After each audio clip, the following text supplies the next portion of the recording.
With the hope of poisoning you. Ain't working so well. Not yet. I'll be honest, though. Tastes bad enough to kill a man. I never was much of a cook, but I did try to be a good wife. And you have been. Given what we was and what we came from, I think we've gone and done okay. I look at Jack.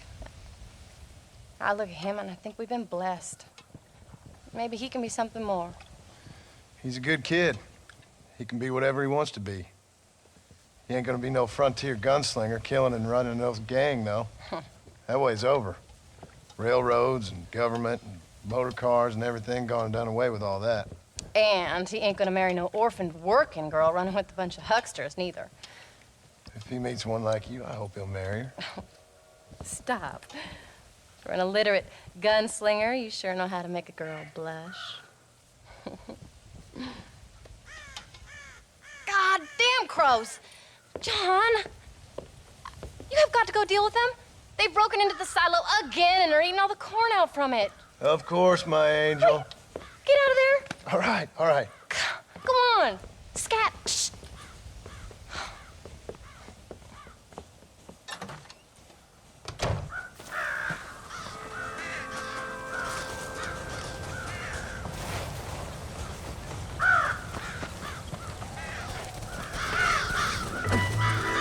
Dump birds.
Finally.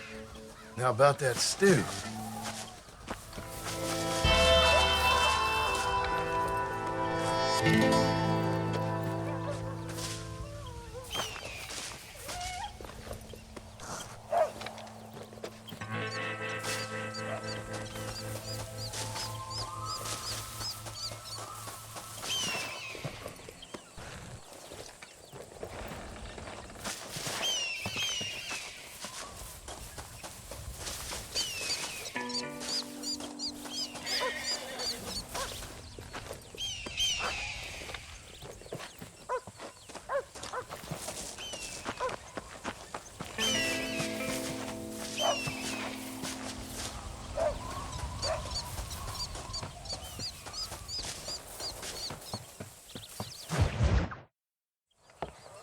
John, we got a telegram from some lady friend of yours, a Bonnie something or other.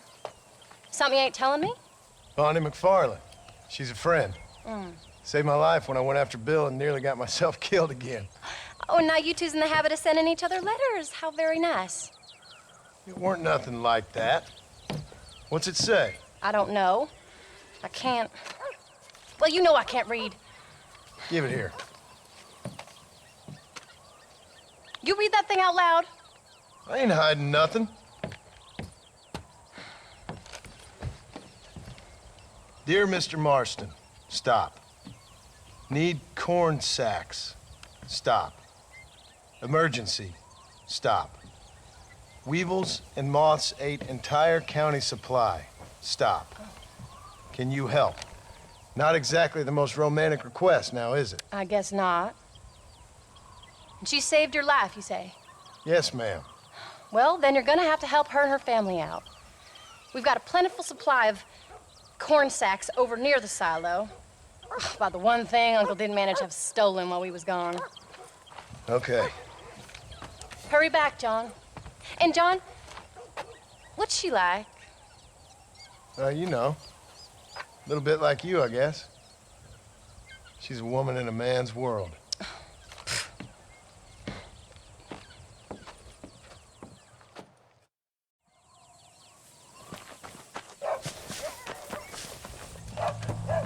John, wait! I changed my mind. I'm coming with you. What are you waiting for? We better hurry.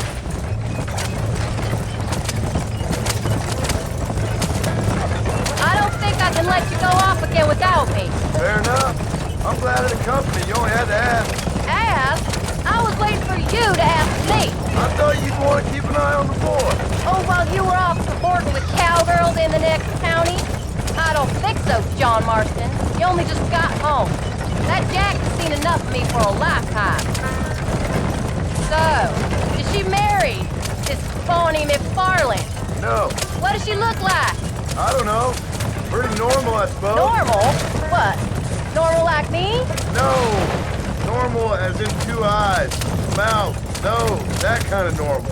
Besides, ain't no woman fine as you. A little flattery. Now we're finally getting somewhere. If you find yourself in a hole, the first thing to do is stop digging. Another pearl of wisdom from John Marston. I sure do miss those.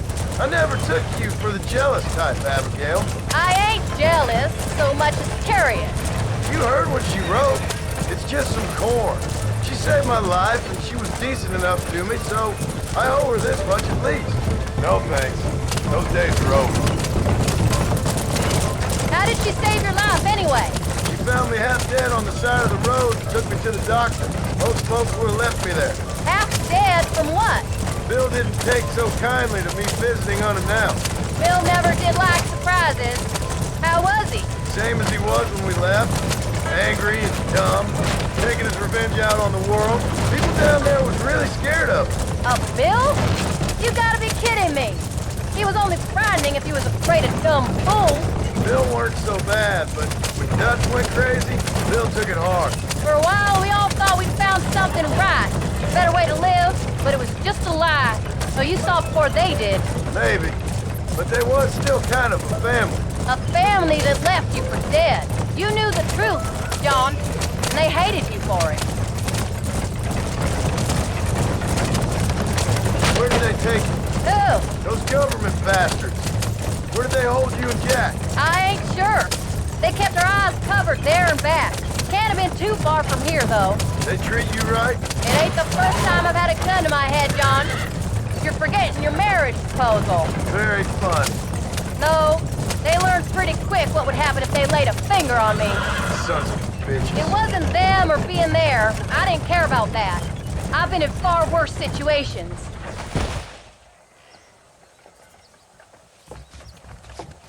You came. Thank you so much. We lost the entire harvest. Miss McFarland, I'd like you to meet my wife, Abigail. Oh, ain't you quite the gentleman all of a sudden? It's a pleasure to meet you, Mrs. Marston. Likewise. Thank you for saving my husband's life. And for teaching the miserable goat some manners, among other things. I didn't teach him anything. I know better than to try to change a man. You should meet my father. Oh, people can change, Miss McFarland. John and I have to believe that more than anybody. This is a decent first harvest for you, John. You should be proud. That's good land you got there. How are you feeling, Mrs. Marston? From what your husband told me, it must have been awful for you. I've been through worse, and I knew he'd be back before too long. He can't cook a meal to save his life. Abigail, in my darkest hours, when I was most homesick, just the thought of one of your rat meat stews kept me pushing forward. Well, about as amusing as a weeping saddle sore, ain't he, Miss McFarland? You're gonna start yammering about women's work, John. I'd say you might be in the wrong company. I'd say so, too. I never felt so outnumbered.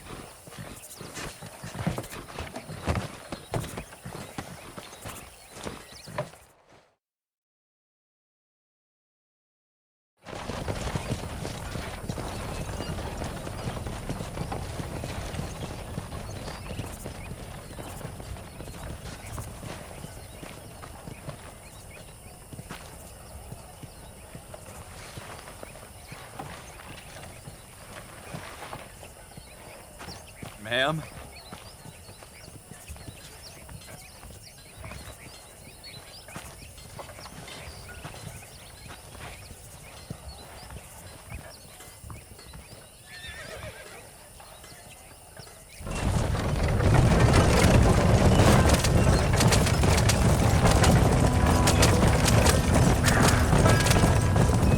So that was the famous Bonnie. That was her, all right. She's pretty. She's normal, like I said. Well, you always wanted to be a rancher.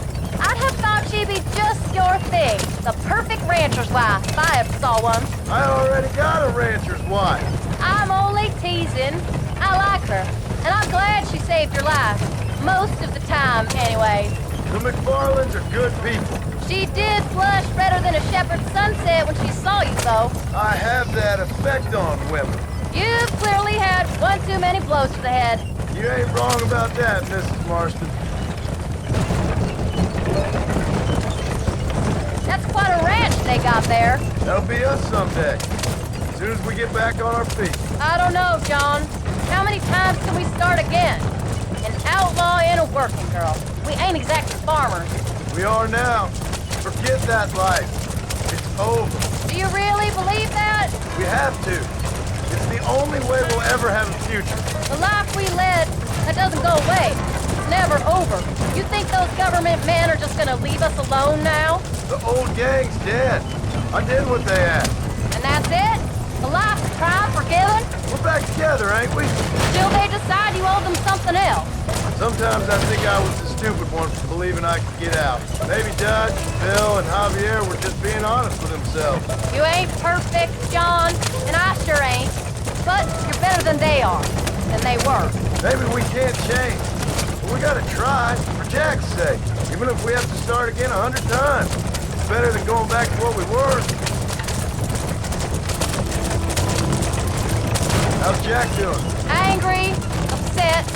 He's been through a lot. I hope he's gonna be all right. It's gonna take time. For a while, his world was safe. Normal, even. Then it got turned upside down again.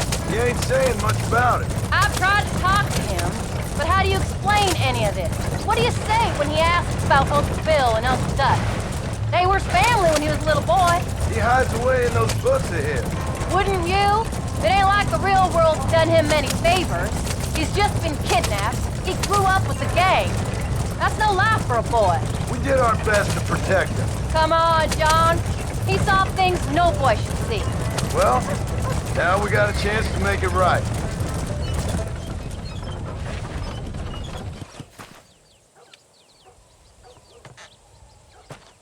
We did good today, John. I guess I better go fix us something to eat.